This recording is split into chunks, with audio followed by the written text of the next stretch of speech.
ആര് ആര് ചേട്ടാ അടിച്ചാ? ആ ചേട്ടാ ചേട്ടാ എവിടെ? ചേട്ടാ എവിടെ?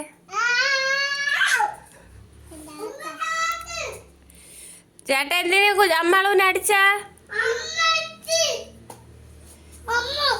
ചേട്ടാ എന്തിനാ അമ്മാളൂനെ അടിച്ചതിന്? എന്തൊരു തരായി? എന്തൊരു വേണം? അത് മക്കൾക്ക് കഴിച്ചുകൂടാക്കള. എല്ലാ കപ്പലണ്ടി ഉണ്ട്, മക്കൾക്ക് വേറെ തരാം. ഇത് കപ്പലണ്ടി ഉണ്ട് അതിനകത്ത്. കപ്പലണ്ടി തിന്ന ആശുപത്രിയിൽ പോയി സൂചി വയ്ക്കും. അതിനെന്നെ കപ്പലണ്ടി തിന്നാ മക്കൾ ഡോക്ടർ സൂചി വയ്ക്കും ഇവിടെ. അന്ന് കുത്തിയത് കണ്ട? അന്ന് ഇവിടെ സ്റ്റിച്ച് ഇടാൻ വേണ്ടി കുത്തിയത് കണ്ട? അതുപോലെ കുത്തി വയ്ക്കും. ഓ കപ്പലണ്ടി തിന്നല്ലേ? ആ നേരം കൊണ്ട് അവള് മോട്ടിക്കാൻ കയറി.